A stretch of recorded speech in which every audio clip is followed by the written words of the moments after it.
Yes, here we are again. Hi, hello everyone. Nice to see you again.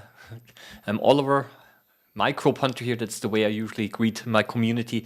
And yes, we're back again to Saturday live stream. Last week, unfortunately, we did not have one.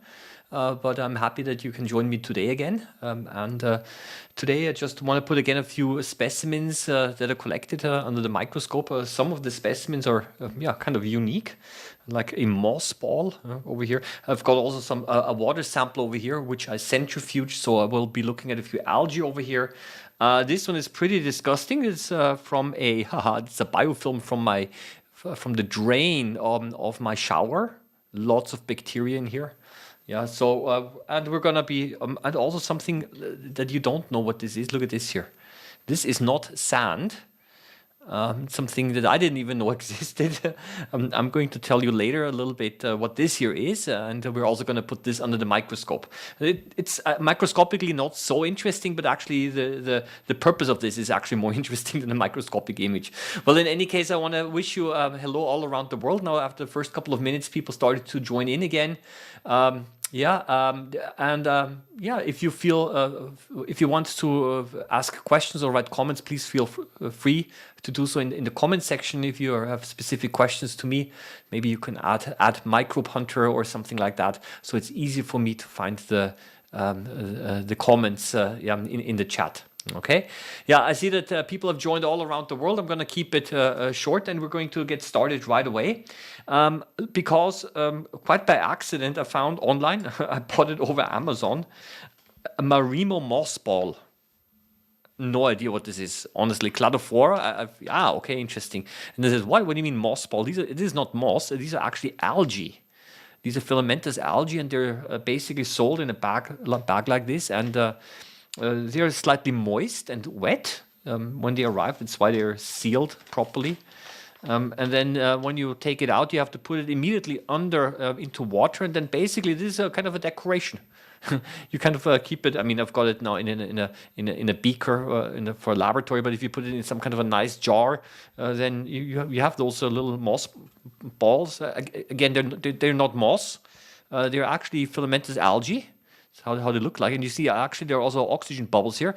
And what they do is that during the day they're freshwater algae, and what they do is during the day they start to do photosynthesis, and the oxygen that gathers in here makes them float up to the surface of the lake, and then in the evening they sink again. So it's kind of interesting. Apparently they're also quite popular aquarium algae, and which keep the water clean. And I said, okay, why not try the following? Why not put this here under the microscope, and let's have a look how this looks like, right? Apparently, what I did a little bit of research. Of course, apparently you have to make sure that the water always stays properly clean. So I might have to exchange the water every now and then. But what I'm going to do now is I'm just going to take one of those guys out, and I'm going to put it on here, and then we're going to prepare a slide, and we're going to have a look at those algae. Okay, but before I do that, look, there is a description here. Yeah, so there is actually, that's the name. Cladophora, okay, commonly known as marimo mossballs, right? It's a filamentous green algae in freshwater lakes. Yeah, they are spherical to dark green algae formations. They can grow up 8 to 12 inches in diameter. Man, that's huge. Yeah, the algae can form a velvety surface due to the unique structure where filaments grow readily from the center, forming a spherical shape. Yeah, and you have to kind of rinse it, and then you can put it into a jar like this, and then yeah.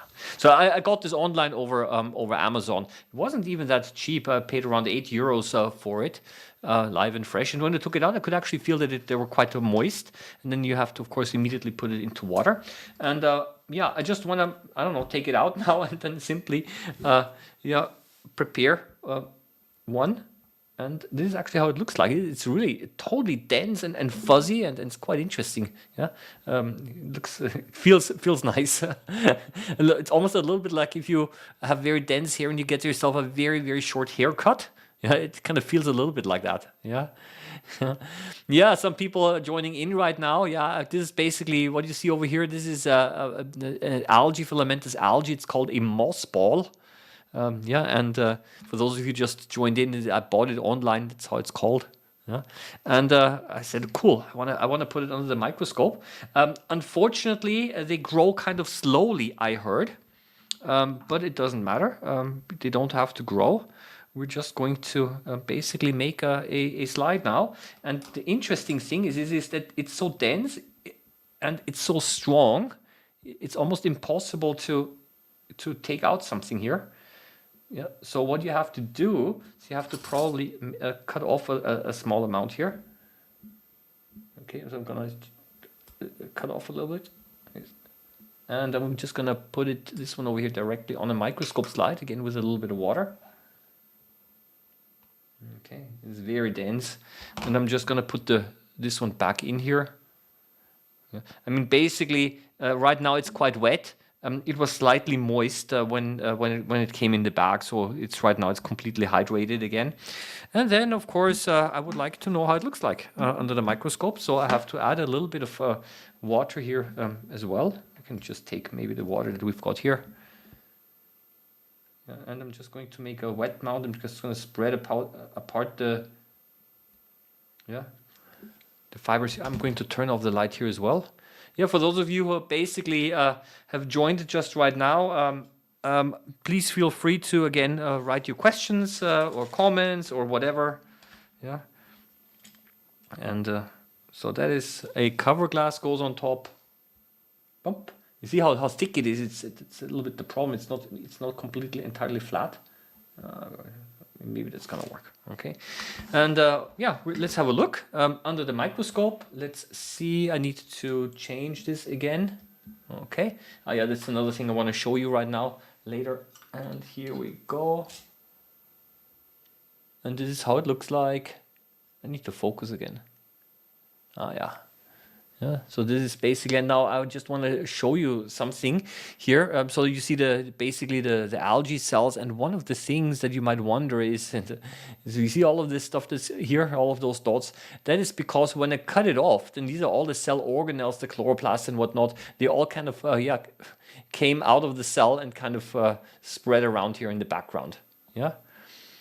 So this is kind of the thing here. Okay, let me put the thing away.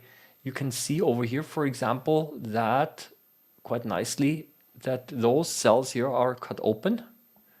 Do you see that here? They're cut open here, and that's why, the contents of the cell kind of spilled out into the surrounding water. Yeah, so that's basically Mossball under the microscope, and all of the debris that you see, that's basically the cell contents over here as well. It's actually quite nice to see where one cell stops and the other one starts. You see that's one cell over here, and over here this was cut open, and then the contents started to spill out. Yeah. So I'm just reading every now and then. Some of your the comments that you have. Yeah. So that is basically Cladophora. Yeah. A filamentous algae, freshwater algae, and we can basically just observe it a little bit. And however, one of the things that we of course notice is that besides the algae, there's of course not a lot of other life visible, because for example rotifers and all of these other things, these are often decomposers, and actually it's a good sign that they're not visible. Because otherwise they would probably start to break down the algae here, right? So let me put this away here. Let's do the following. Let's go up with the magnification further. I can't hear anything. Can you hear me? Okay, because somebody says I can't hear anything. Let me check. I'm actually. Well, actually, I can hear myself. So, yes. So I hope that the audio works. Good. Thank you. Okay. Thank you. I was checking at the beginning, so maybe because some of the viewers said that basically they had some audio issues. Good. I mean, I would have guessed that you would have already said something anyway if there would have been a real issue. Yeah. Thank you. Okay. Very good. So basically, these are some of these algae. First time for me to actually put them under the microscope like this, and the only concern that I have is if I actually want to grow them, I might have to add a few nutrients as well, or exchange the water relatively frequently, and then maybe I'm able to reproduce them as well, because they do for. Oh, there's a little bit of movement going on as well, because they also apparently produce gametes for sexual fertilization as well. So it's not only asexual that the way that they reproduce. Yeah. So in any case, in any case, quite an interesting specimen. Yeah. I think the next thing that I would probably try to do here is to actually get a nice picture of it. So basically get the filaments arranged properly, maybe wash and rinse off all of the debris that you see in the background a little bit. But you know what? I just realized something. Why not try the following? Look. Ah, yeah. This is actually quite nice. That's dark field. Okay. So I'm using actually the phase contrast filter that I have. Also, you can also use it for dark field at low magnification. Yeah. Are these supposed to live in aquariums eating the algae? Well, they are actually algae. Well, are you talking about the rotifers now? Or well, these are actually filamentous algae, and they basically should be kept or can be kept as decorative objects. That's how they have sold them. But some people put them into an aquarium because they will also absorb any excess nutrients, and therefore also keep the water clean. Yeah. So. Yeah, in any case, that's how it looks like. And if you just joined me again, then I'm just going to show you again how they look like. Yeah, why don't we just take? I just realized we could actually also put them under the stereo microscope. Well, why not try that as well? Yeah. Look at this dense, this dense ball here. Yeah, interesting. I mean, I wonder if you were able to cut it open. I wonder how it looks. You know, how it looks actually inside. Yeah. There's larger ones, there's smaller ones. Look at this. Dark green, very dark. I don't know, maybe you can you take it apart? Look, I mean, I'm kind of surprised how in the world are the cells that are in the inside, how are they supposed to get the light for photosynthesis? Huh? It's interesting. You know what? Let's try the following. I've got my stereo microscope over there. Let's try the stereo microscope as well. Always lower the magnification. Let's get the arrow out of the way. Where is this? I have to focus here. And that's basically under the stereo microscope. Yeah, but of course we're not able to look into the cells here because the magnification is not high enough. Yeah, but that's how it looks like here. Yeah, and those algae, obviously, I don't have to mention it, are extremely important for oxygen production, of course. Yeah. So, quite interesting to see. Okay, next thing that I will of course try, maybe not today, but that's something which I'm going to experiment around over the next couple of days, is of course to make permanent slides, because all of those water organisms and the algae are quite delicate to dehydration, to drying out. So I have to use probably glycerin gelatin to make a permanently mounted slide. Because glycerin gelatin is a water-based mounting medium and it does not completely dry up. Because I'm kind of concerned that if those cells start to dry up, then they might shrink and shrivel, and then you kind of lose the shape. Yeah, yeah. So yeah, that's basically quite a nice, unique specimen, and I just wonder how long I'm able to keep them alive in my jar. And as I mentioned, maybe I do have to exchange the water every now and then a little bit, because with the Elodia water plant that I got a few weeks ago, it's already started to decompose, yeah, and not looking so nice anymore. Yeah, it's quite a dense network of cells what we've got here. Okay, so I'm gonna just put this back again. Okay, bloop and bloop. Okay, And I think I'm going to find a nicer container for this, maybe where they're a little bit more spread apart so that they get more light for photosynthesis. Okay, so that's basically just something I wanted to show you. Maybe I'm gonna revisit this again later on in the live stream, depending a little bit of how much time we have, because I do have a few other things that I want to show you.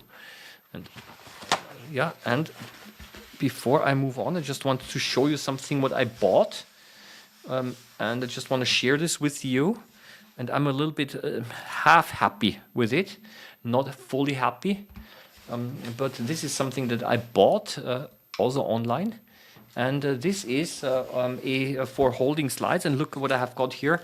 This is actually for staining slides, but I don't need it for staining. And here, every time when I've used some slides, I drop it into a plastic box like this, and then and now it's time to wash them. So what I thought about is the following. I could actually put them in here, right? And put the slides in here like this. There's a space between the slides, and then I can take the whole slide rack, basically, and then put it into not only hot water but also with dishwasher, and let it soak. And I found this to be actually better than just putting hot water and dishwasher and soap directly into here, because the slides are covering each other, so the detergent is not able to reach all of the parts. But this one actually here works, kind of. I have mixed feelings with this because, first of all, it does work, right? Obviously, but I'm not entirely happy with it because because sometimes putting it in sometimes takes more time than actually washing it. And the tolerance is not quite as good. So on one side over here, when I put it in, it was not, it actually wasn't held stably. So I had to actually use some pliers and had to adjust the width here so that essentially they stay in here properly. So the manufacturing is not the very best, but it works. It does its job. And then I basically take all of the dirty slides. I basically put it into hot water with a detergent. What's going to happen is that the cover glasses will then fall off, like this here, right? And they will fall down into the container. Sometimes they get caught in here as well. And then I can rinse it, and basically this is actually a faster way. And what I can actually also try to take the whole thing and put it into the dishwasher as well. I 3D print is a better version. I 3D printed one already. And however, I used PLA as a plastic, and then I put it into the dishwasher, and then unfortunately it became soft and got warped. So what I will try is I might actually try ABS plastic, because this one is more temperature stable as well. But honestly, I just wanted to try it out, how well this works. But indeed, 3D printing is something that I've considered. I found out that actually you don't need boiling hot water to get it properly clean. So maybe 3D printed plastic actually also works. Don't print ABS without proper fume extraction. Because it creates fumes. So this is use PETG for dishwasher stuff. Okay, good. I'll try that out. In any case, with PLA, a little bit like expected, PLA plastic, I tried to print something like this, and it really got all distorted and warped. But I just wanted to share this with you, that this is one of the things that I kind of tried out. Over here, look, this is. I have to remember this one over here. That's the one with the indentation. The concave slide. I better put this separately because I need those. So just wanted to share this with you as well. And so that's actually one of the, is for staining. So if you've got several slides to stain, then you can just basically put this into the staining solution. It's actually more for larger labs and so on. So that is basically was number 2. The next thing that I want to show you is the following. I'm going to show you now a very short video. That I made yesterday. This is basically, I just wanted to show you the lake where I collected a water sample. Here we go. That is the local university. I need to turn off the arrow. And this is basically always my secret little place that I go to when I need urgently a water sample to put under the microscope. There are a whole bunch of ducks there. And look, it's, here are a few. It was fairly warm now, It's of course middle of May, right? And this means that lots of algae were growing. This is where I simply collected a jar. And I said, wow, there are lots of algae there, and the water is very green and brown. And then when I basically scooped the jar, yeah, it was a little bit cloudy, but not very much.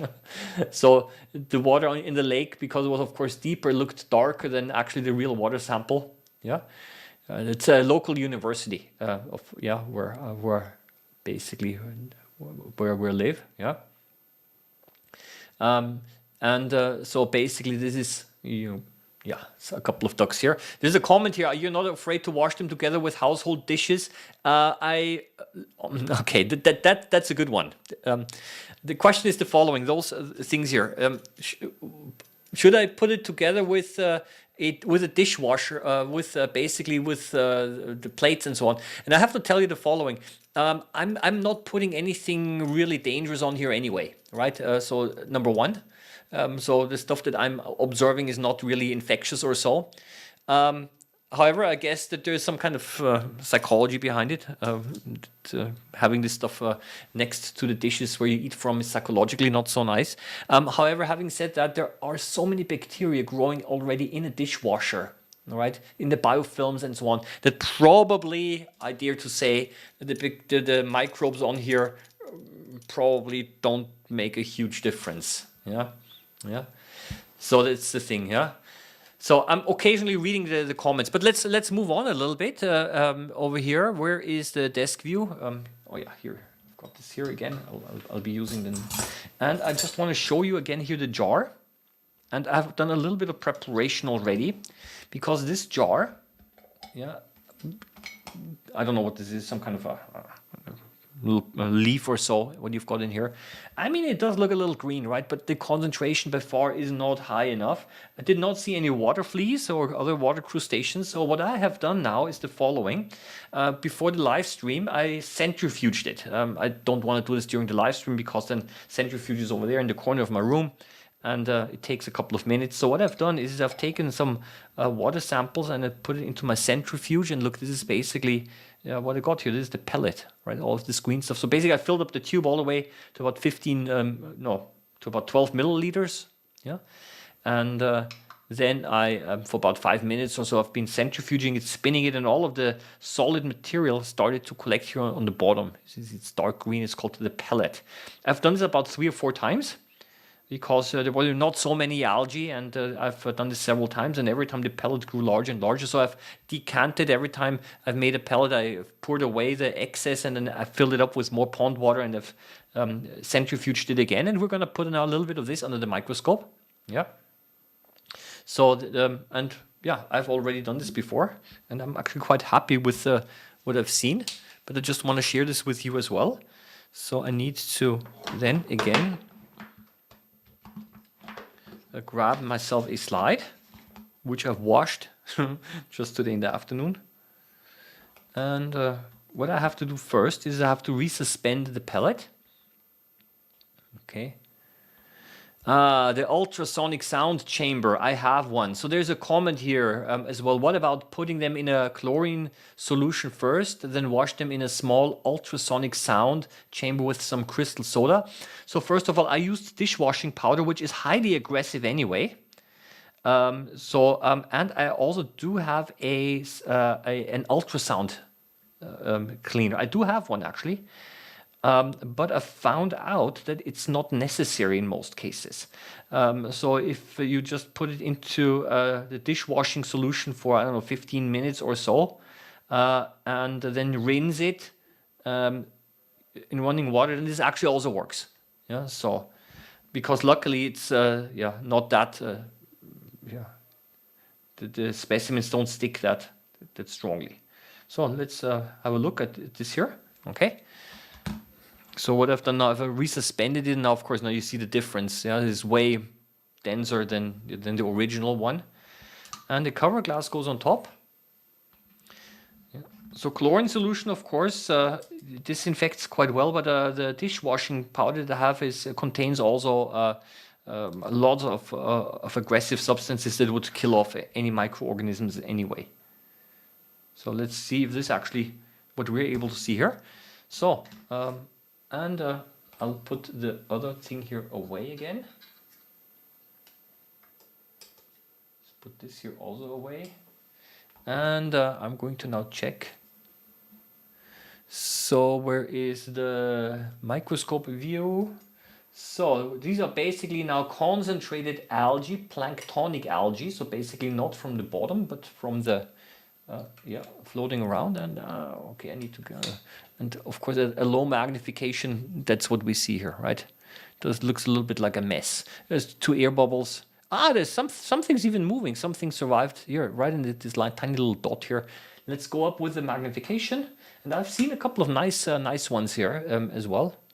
Boop. Okay. So, yeah, lots of also cyanobacteria, but let's go up. So that's regular bright field. Okay. Yeah. And we're going to go up yet further. Okay. And what we're able to see is a whole bunch of small colonial algae and also lots of cyanobacteria. You know what? Let's so this is just regular bright field now. I mean, if you want to have some color, let's add some color. Okay. So, and we're going to go up yet further, 60 times. Change the filter appropriately. Yep. Yeah, and lots of life. And also all of those cells here that you see, I mean, let's have a look. I mean, yeah, of course I can consult an identification book. But of course, many of them have a name. Sometimes there are many species. For example, this one is a very common one. Yeah, those four of them. It's called either Scenedesmus or Desmodesmus. Yeah, you've got over here. This seems to be a cyanobacteria called Anabaena. Those long ones here, these are also cyanobacteria. So there is a whole rich community of cells. Yeah. Yeah. This one over here, there is some. Yeah. Many of them are also colonial. Here, beautiful two Scenedesmus or Desmodesmus. I think they've been renamed. Yeah, are those over here? Yeah, those have those long extensions here. They're quite common. Yeah. And again, those long ones here. These are cyanobacteria. Yeah. So normally, when you collect water samples, many people are kind of complaining a little bit that they do not see a lot, and that's correct, because normally if you just take a jar of water like this here, right, and if you put it directly under the microscope, you're probably not going to see a lot because the concentration is simply not high enough. But when you concentrate it, yeah, by centrifuging it or probably even filtering it, then you actually have a much richer, yeah, image here. I basically centrifuged for about 5 minutes or so. Yeah, this is also very nice. Also something that's typical of cyanobacteria. Just want to show this to you. So a little bit of biology as well. Ooh, this is the movement. This is when usually somewhere an air bubble popped or something. Yeah, let me have a look. Yeah, here we go again. If you look, let's have a look at this one here. So I'm going to use my air. This one is a blue-green algae, a cyanobacteria called Anabaena. And you see that they are sometimes in the cells that look a little bit different. Like, for example, this one over here or this one over here. Yeah. You see also over here a cell that looks different. These cells are called heterocysts. Yeah. So, for example, this one looks different over here. This one here looks different. This one here a little bit round looks different. Yeah. So that's quite common in many filamentous cyanobacteria, that they have those heterocysts. And those heterocysts, yeah, I think it comes from Greek. Hetero means other, and cyst means, basically from cells. And what they basically do is they often do nitrogen fixation. So what they do is they're able to convert nitrogen from the air into nitrates. So basically, they are producing important minerals and nutrients for the cells. And that's actually something, again, that's something that's typical of certain cyanobacteria that, basically they have cells that look different. And then, of course, scientists got all excited about this and saying, wow, isn't this cool? This actually means that bacteria, prokaryotes, in other words, that they start to have something like basic cell differentiation. Basically, something cell differentiation means that some cells become specialized. That's actually something that's only very typical for multicellular organisms, but actually not for single celled. Yeah, so I remember that when scientists discovered this, they said it's kind of interesting that you can actually now see some kind of a transition phase between single celled and multicellularity. Yeah. Okay. The bundles of blobs, that's another one.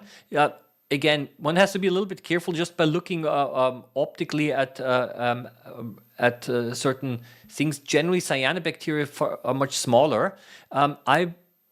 Sometimes it's not so easy to see, but generally, if cells have something in it, if you're able to see something, then very often or sometimes these are then algae and not cyanobacteria. Yeah. Because cell organelles, visible cell organelles, are actually typical for eukaryotes. Yeah. So, by the way, if you want to try the following, and I actually did this as well. I actually took maybe you can do the following. Maybe some of you can take a quick screenshot and maybe just get and then copy paste the screenshot into ChatGPT or Gemini or Claude, and then ask to identify it. This actually does work in some cases. Yeah. So get yourself a little screenshot maybe, and then So what I'm going to do now is you see every time when there's this movement, then this means there's somewhere an air bubble popped. It could also be a round one. Look at this here. Because they actually do also produce oxygen, of course. Yeah, because they're all photosynthetically active, and this can mean that somewhere there is some kind of an air bubble growing. Oh, look at this. This is a cool one. Look at this. You know what I'm going to do now, folks? I'm going to actually and I'm going to go up to oil immersion. Okay? I don't trust AI. What you can do is the following: you can indeed try with AI, and then once you've got a name, you can actually type it into Google, copy paste it into Google, and then see if you see pictures that are actually similar. That's usually the way that I do that. It's you don't always want to trust it, obviously, but you can, once you've got a name, you can try to at least verify it by typing in the name. Yeah. So I'm going to do now the following. I'm going to go oil immersion. So this is now without oil. It's totally dark, gray, and yuck, very, very blurry. So let's focus this. So, okay, maybe you can remember. So this is without oil. Yeah, this is without oil. And I'm now going to do the following. I'm now going to engage the focus lock. And I'm going to now, this is my immersion oil. Going to now lower the stage. Okay. I'm going to apply the oil now. I'm going to raise the stage. And the oil immersion objective will be dipped now into the oil. I'm going to spread it a little bit.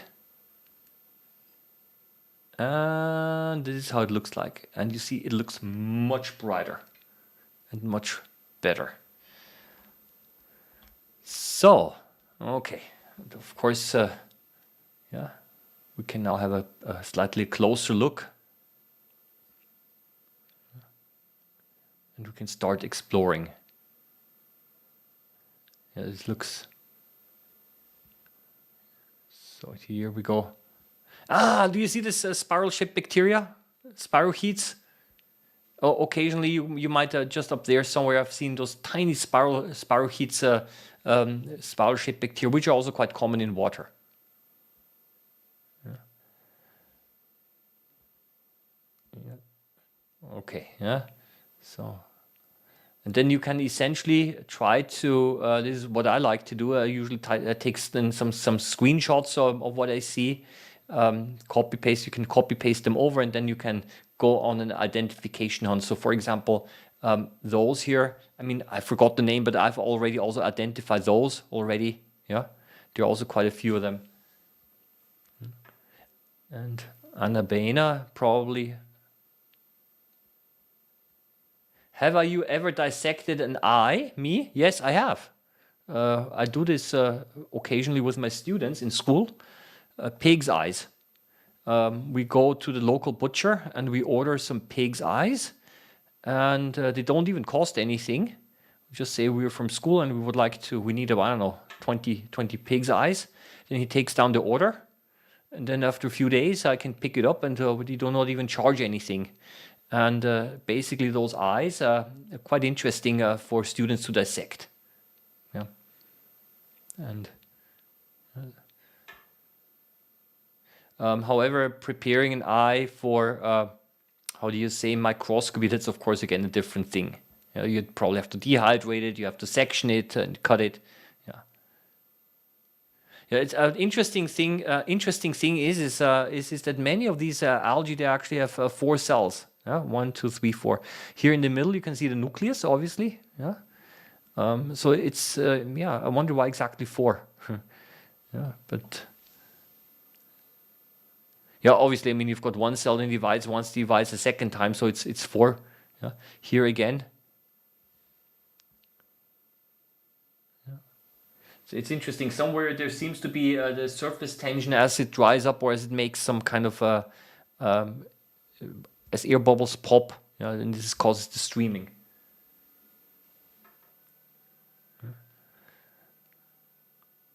Yep. So here they are again. Huh. Yeah, over here again, very nice. That's actually a good one. Yeah, here you can see quite clearly those so-called heterocysts, the cells that are different. Okay.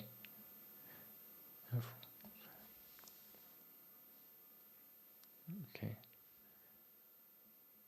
So, yeah, and so that's something that I can recommend. Now, I know that probably many of you don't have a centrifuge.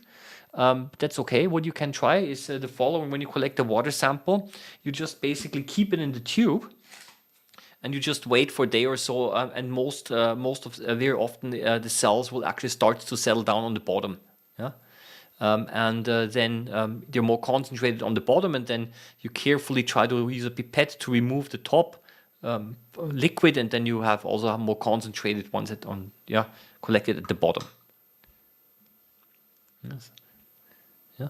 So yeah, it's quite beautiful what we see here. Again, this is let's do the following here. Now this is just regular bright field. Yeah. So the slightly more natural colors. Now I cannot switch back to phase contrast because there is oil on the cover glass, and if I were to switch back, then there's the danger that the objective would become contaminated with oil, and I also don't want that.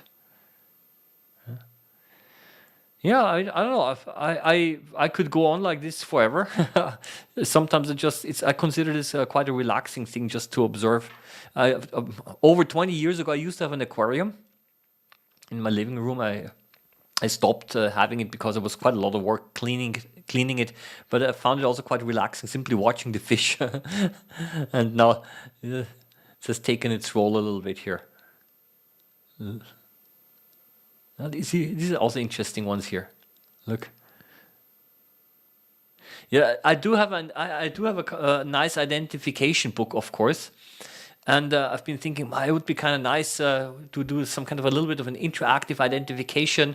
But the problem that I have is that it's a copyright problem. If I show you the pages of the identification book, maybe the publisher is going to complain. So that's a little bit of a pity, I have to say. Also here, very nicely, you can see here the heterocyst of this sign. Here, those two. You see that. They're kind of being flushed around. Yeah.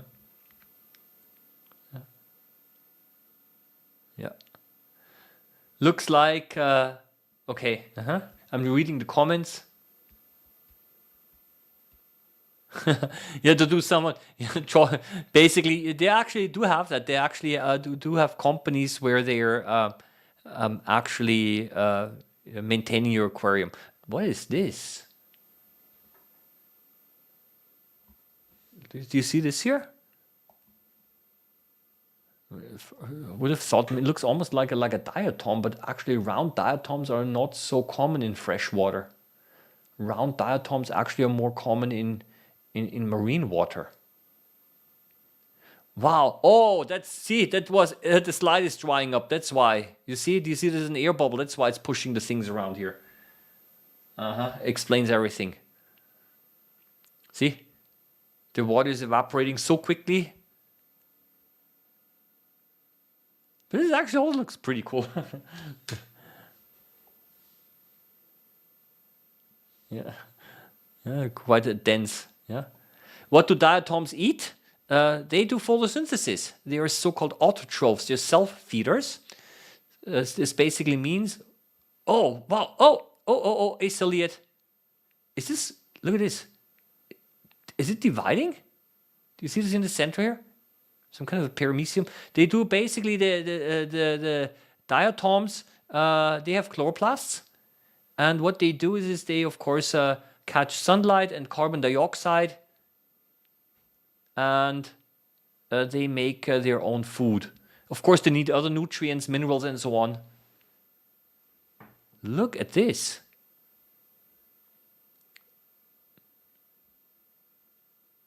I mean, they're not conjugating, are they? No. Could be. Okay. Look, in case you don't know what I'm looking at, it's this here. Yeah? It seems to be, ciliates, paramecia.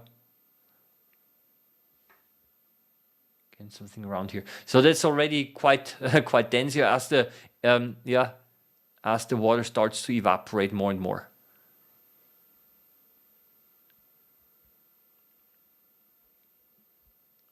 So where is it again? Yeah, beautiful algae. I like this. Look! That's another one. Look, interesting. Do you see this here? Do you see those two tiny flagella on the side here?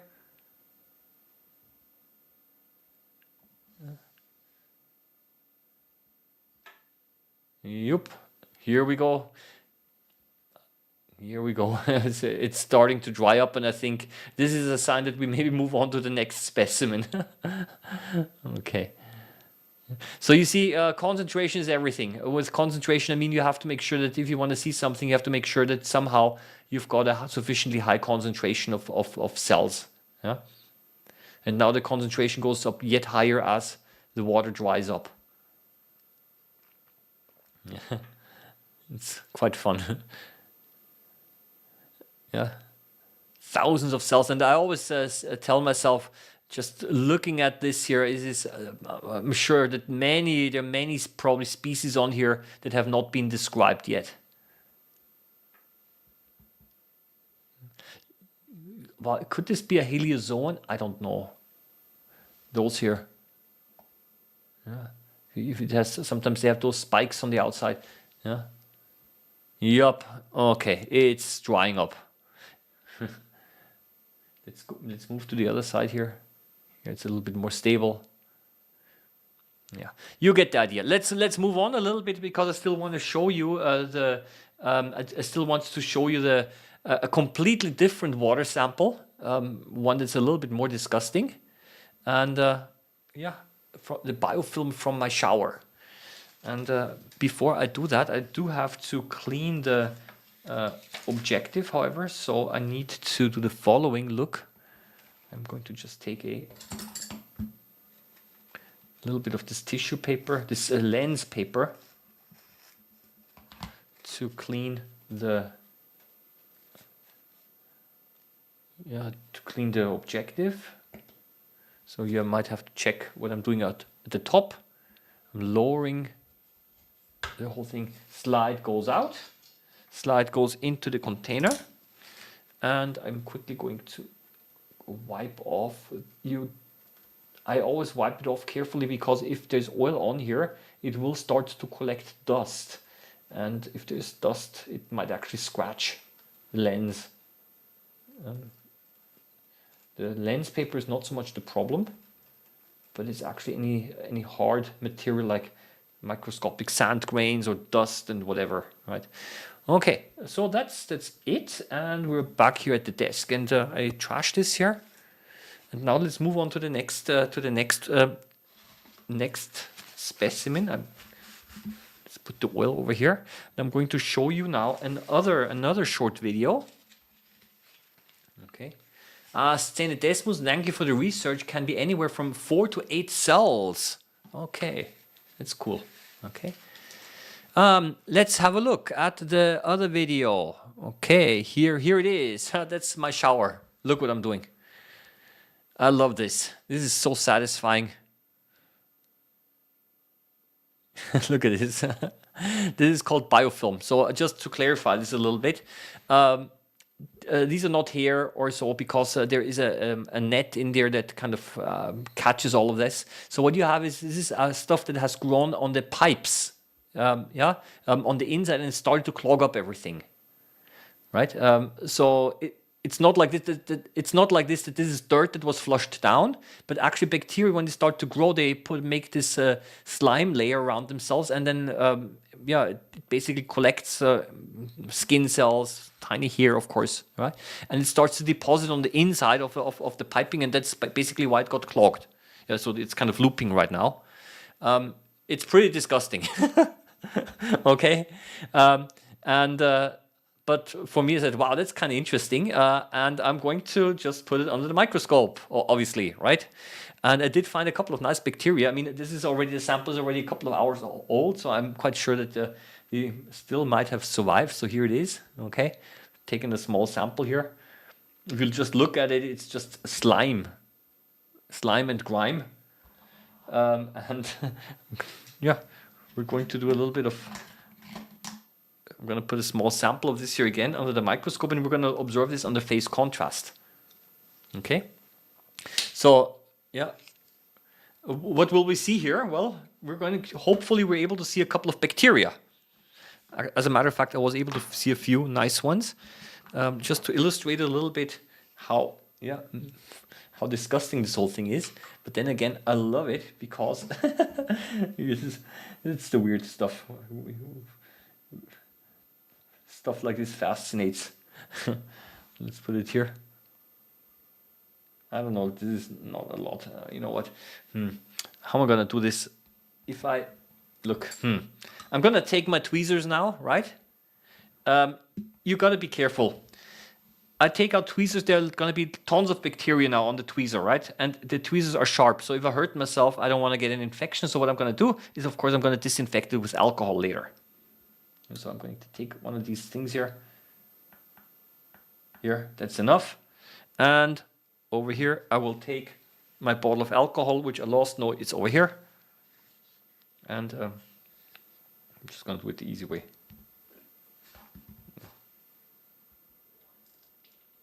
Yeah. So, just to play it safe. So, and of course we need a little cover glass. And so this is basically biofilm from the shower under the microscope. Let's have a look. Yeah. So I need to again focus because way out of focus.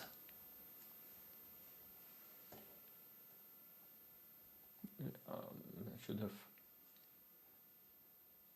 just a second. Normally I should start always at the lowest magnification here.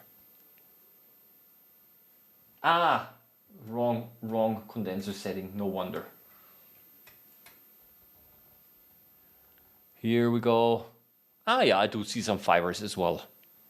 Okay, not surprisingly, but that's not so much what I'm interested in. Yeah. So you see in this matrix, of the biofilm. It also catches some hair and so on. But let's go up.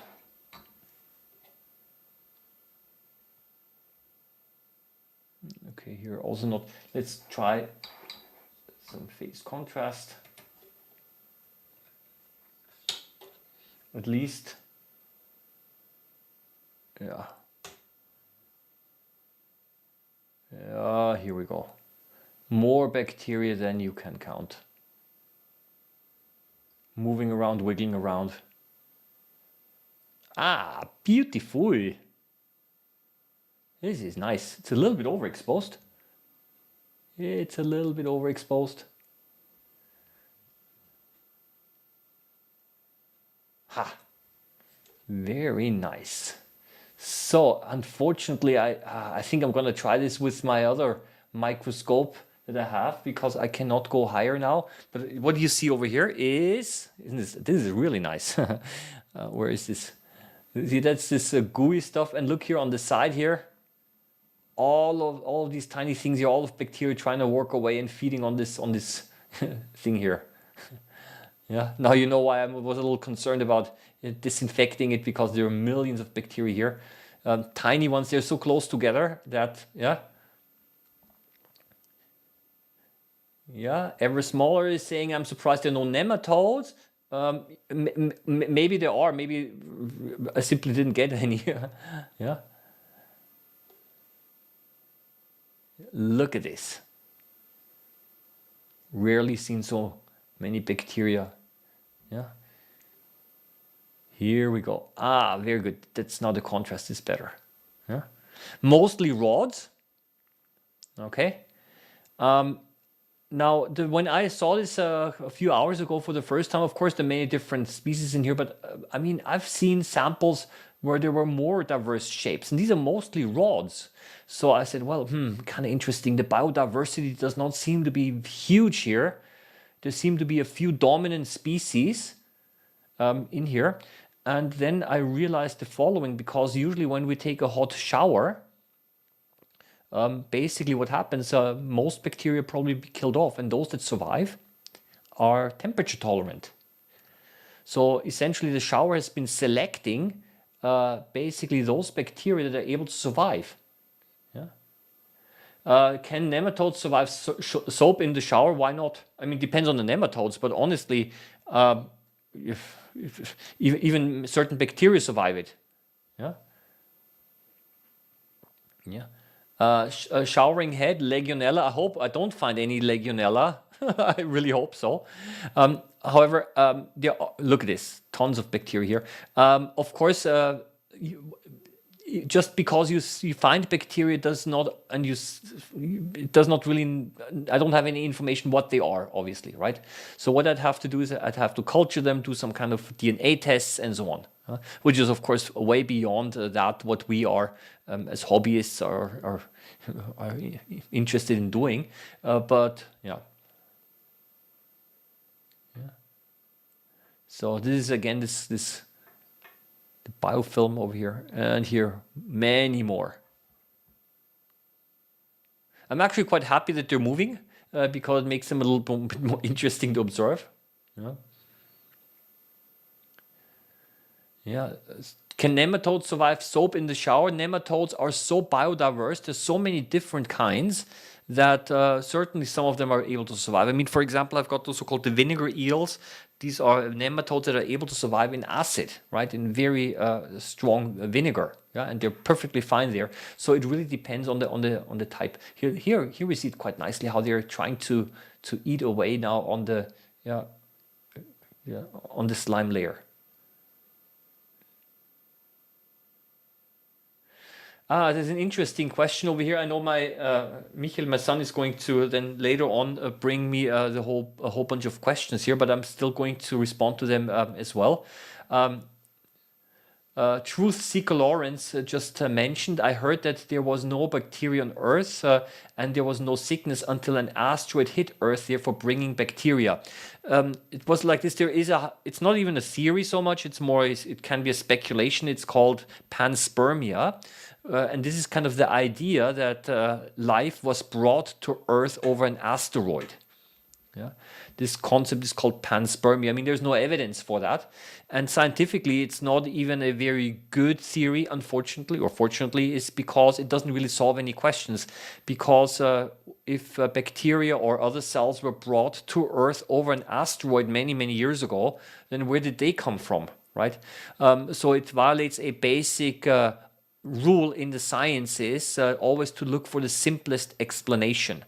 If you say, okay, that those bacteria, that Earth was free of bacteria and then it was kind of infected by bacteria, it simply adds a level of complexity that does not help us understand where life comes from in the first place.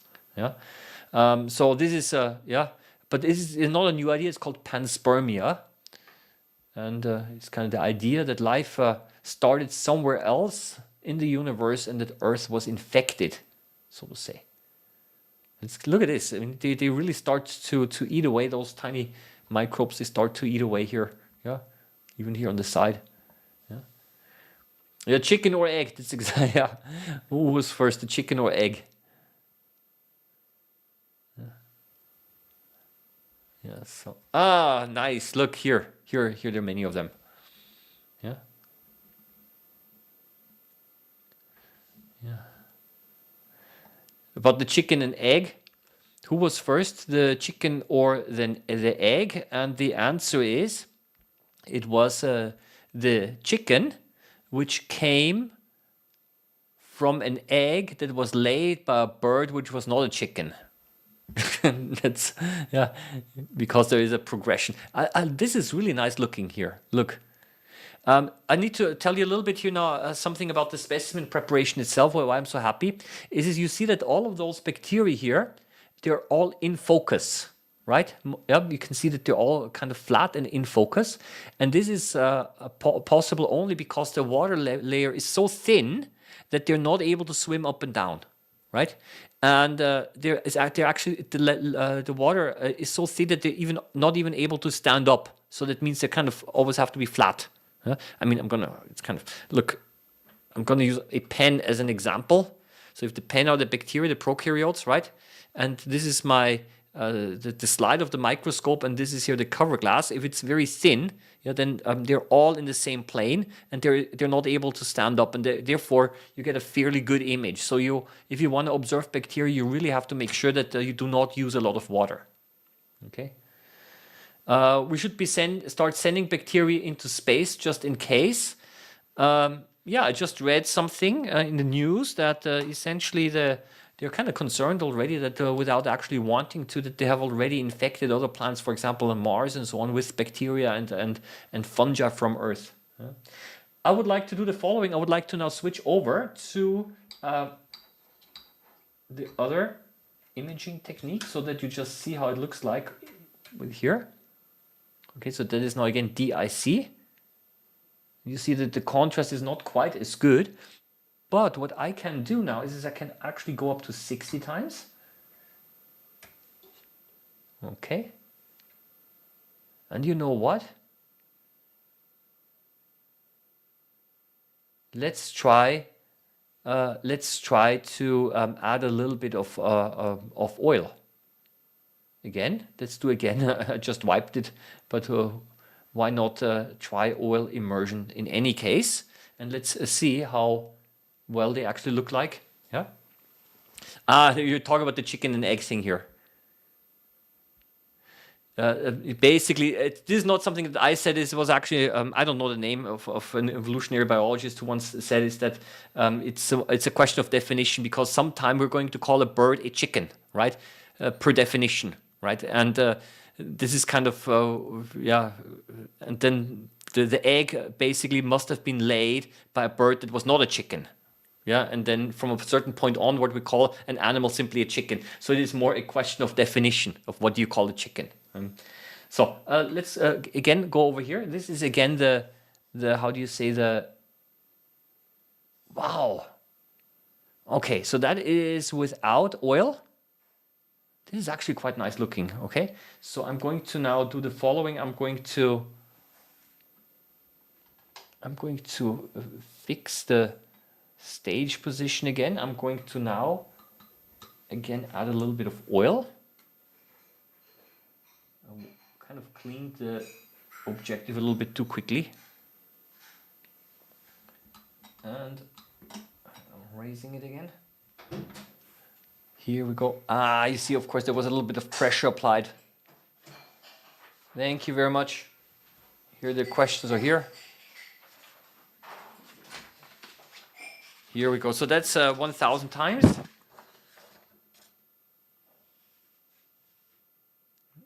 Okay. Quite nice. Yeah. That's a real colony what we've got here.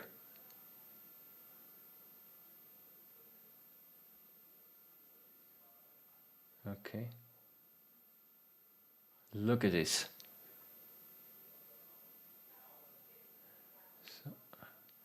I'm surprised that they are so big. Any idea about the size in microns?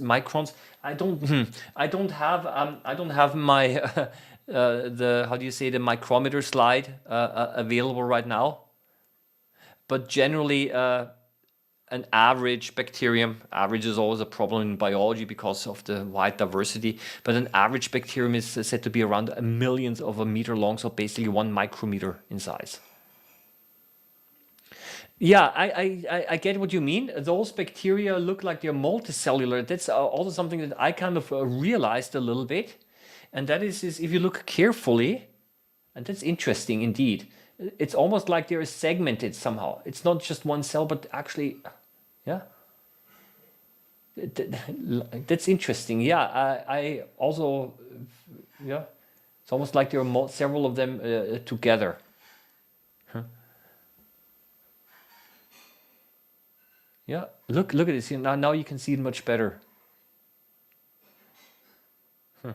That's interesting. Yeah. So, what does Google say? Shower drains are hotspots for Pseudomonas, Aeruginosa, Legionella, and fecal bacteria like E. coli. Yes. Yeah. So, yeah, I don't know. Maybe we're being a little bit weird here, being fascinated by bacteria and making bacteria a hobby, but still, yeah. Please do a talk on setting up phase contrast. Okay, thank you for the recommendation. I will tell you quickly the following. I only have one phase contrast objective over here, and it's a 40 times objective that I have. And setting it up actually is not so difficult once you've got all of the parts together. And I think what I would like to do, thank you for the recommendation, is maybe make a completely separate video on phase contrast, because I do have a phase contrast microscope as well. Maybe if some of you have already seen my other channel called just Microbehunter, where I'm basically in my little studio and just doing some microbiology explainers. So right now you're in the Microscopy channel, but I have another channel where I do more the explainers. And there next to me I have a nice phase contrast microscope, which can also do phase contrast all the way up to 1,000 times. And I'm going to just explain that to you. Yeah.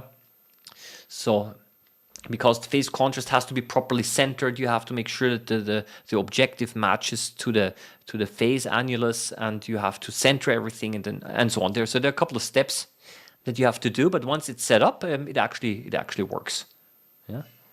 So I'll do now the following. I do still have a last thing that I want to show you, but I do have a couple of questions here.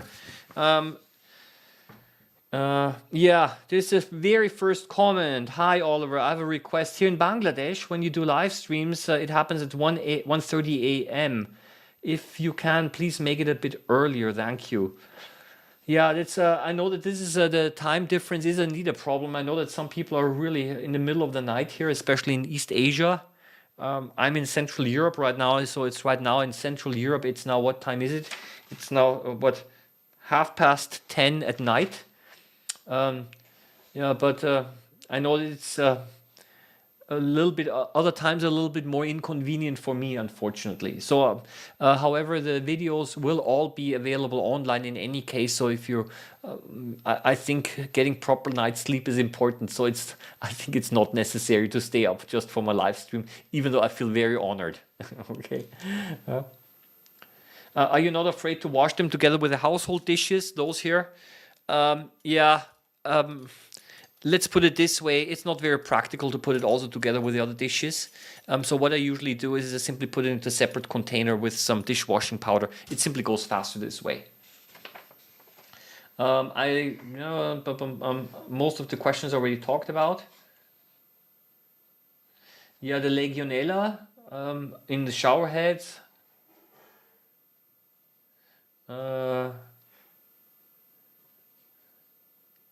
Yeah, and face contrast. Yeah, so far the questions I all talked about. Yeah. So what I'm going to do now is I'm going to move on a little bit. Let me read the questions. Yeah, no matter when it is, it will always be at night somewhere. Yeah. So very nice. I'm very happy about those bacteria here. They look very interesting. They're all the same.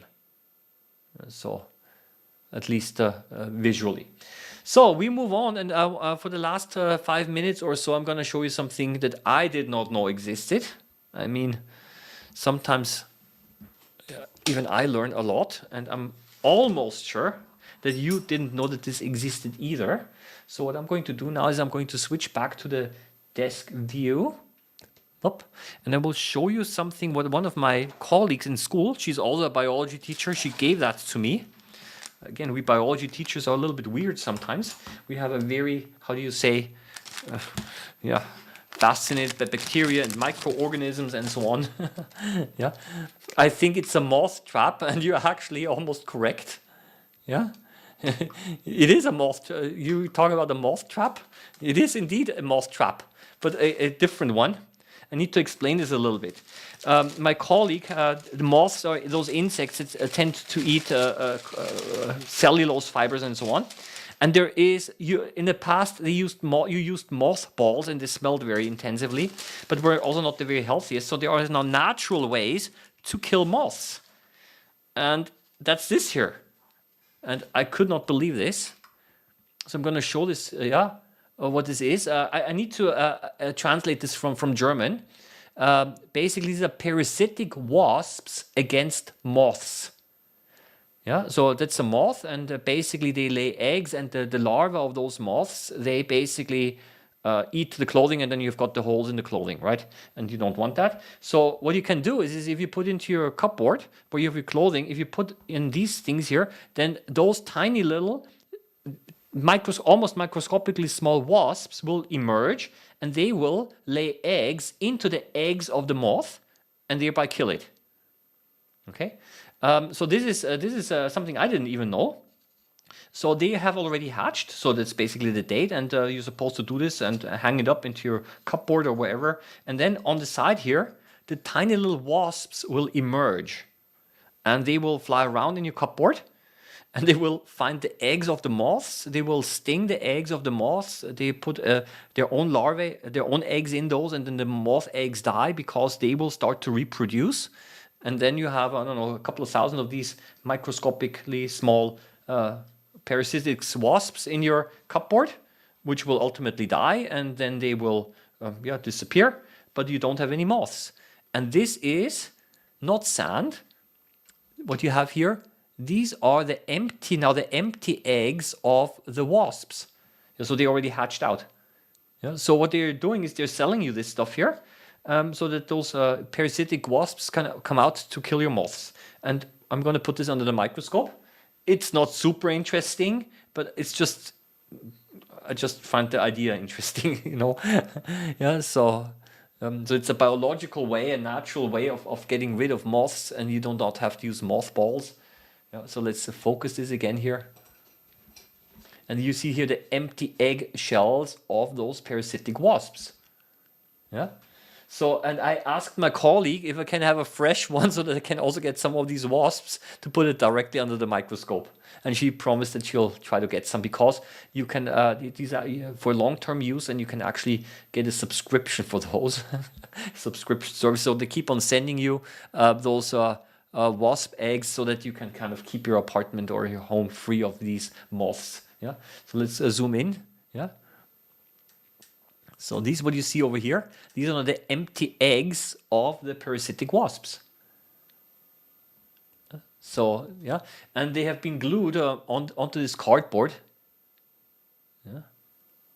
And sometimes when you actually look at it, you can actually see sometimes there's a tiny little hole in the egg, yeah, shell, where the wasp emerged. Where is this? I'm gonna again use an arrow. Sometimes you can actually see over here, there's a little hole in here. There's a little hole on the side here, a little hole here. Yeah. The tiny little holes here where the wasp kind of opened it and emerged. Yeah. So this is kind of a strange thing, so to say. And yeah, just wanted to share this with you. And of course, I tried to also mount them on a microscope slide so that we can have a closer look at them. But where are the wasps? The wasps, they have already hatched and are flying around in the cupboard of my colleague. So again, this is you put those things here into your cupboard, right? And after a few days, the wasps will come out here. They will somehow find the eggs of the moths and destroy them. Yeah, and so basically, you have instead of having moths, you have flying around you. You've got a whole bunch of wasps, and yeah, they're harmless. They don't do anything bad, and after a couple of days, they die, and then basically you just they become dust. Yeah, yeah. So no, I did not. Unfortunately, they're not new, but I want to get them new. So right now, I can only show you the empty egg shells, so to say, of those wasps. But I want to actually get fresh ones if possible, so that I can maybe even see them hatch a little bit, and maybe we can mount some of those tiny wasps, because they are only 0.4 millimeters in length, so half a millimeter. They're tiny. Yeah, so you're barely able to see them. Yeah? Just like a yeah. So let me have a look here. What I've done is I've mounted 3. Let me see over here again. You have to put this away again. Let's put this away, the bacteria we put away, and I'm going to wipe this again, and then I'm going to put this under the microscope. Just a second, I've got over here only 3 of them I think I was able to get off.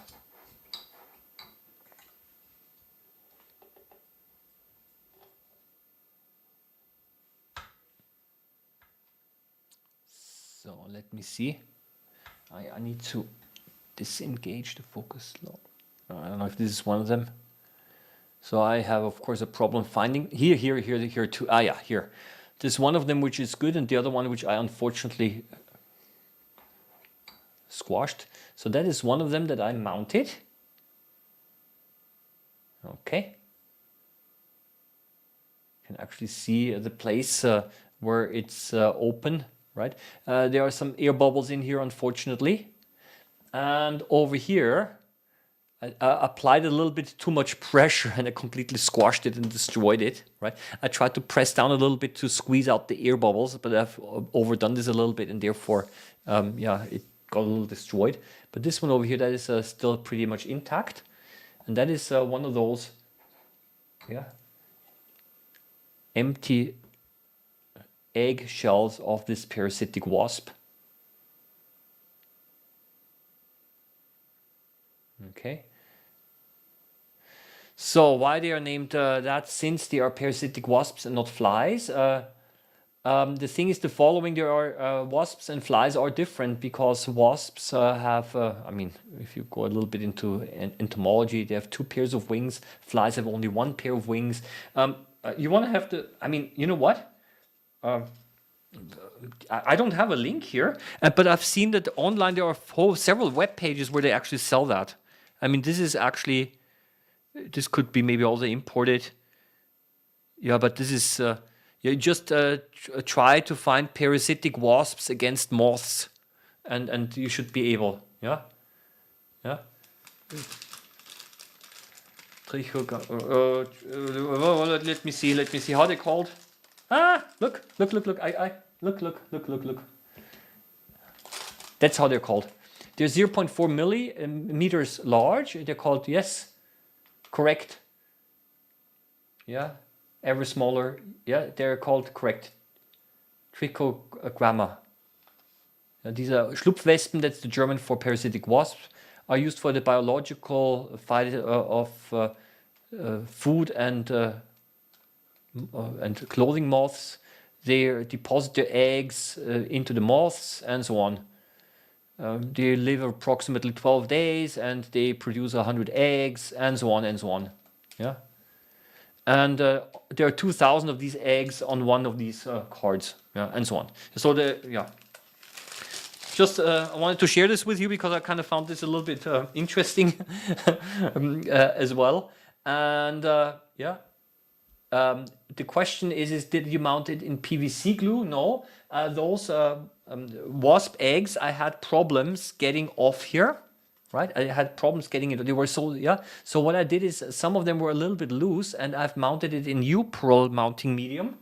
This, the one that I always use for insects. This is the one here, but I'm quite sure that that PVC glue would have also worked. But the problem here is I could not get them off from the glue over here. But there were some of them that were kind of loose here, as you can see over here, and that's basically these are the ones that I mounted. Yeah. So I think what I'm going to slowly do is I'm going to call it a day again. IPA to remove the glues. What is IPA? That's interesting. I tried it with water a little bit, and the glue is not water soluble. Yeah. Yes. Yes. You please repost the rubbing alcohol. Okay. IPA, isopropyl alcohol. Got it. IPA stands for isopropyl alcohol. Yeah, I could try that. Yeah. So the question. Let me see. I don't know if I'm able to answer. I had a bottle of fruit flavored water that had a crack in it. Unfortunately, I didn't notice it. I drank some of it and noticed something was off. After I looked at the bottle, I noticed a pale white mucus floating in the water. I kept the bottle and now it's grown into dense red mucus. Any idea what this bacteria might be? It's made me very sick for about a week. I've not observed it yet, but plan to do so. Okay. Yes, this is indeed the case. You will have a so-called a wild fermentation happening. And basically, it can be pretty much anything. And that's a little bit the problem. Simply by having something grown, you don't always know what it is. So sometimes it's not even only one single bacterium or fungus, but even a combination of several of those. And it's also like this, that not everything will make you sick, because it depends more whether certain bacteria or fungi are able to produce certain substances. So it could be that highly related bacteria, one of them makes you sick and the other one doesn't, because it depends whether they have the DNA that actually makes a poison or not. As you see, so even identifying something, so to give you an example, E. coli can be completely harmless. They're used also, for example, in the lab setting, right? Some can be even eaten to regenerate your digestive system. You can even swallow sometimes E. coli tablets. But then there are E. coli out there which are extremely dangerous because they're producing certain toxins that make you ill. So I just want to clarify this, that simply by knowing what it is, it does not really tell you if it's dangerous or not. And what you'd have to do is you have to probably do a DNA test, okay, to figure out what it is. Yeah. So that is this. If it made you very sick, then yeah, it produced something that essentially was a toxin.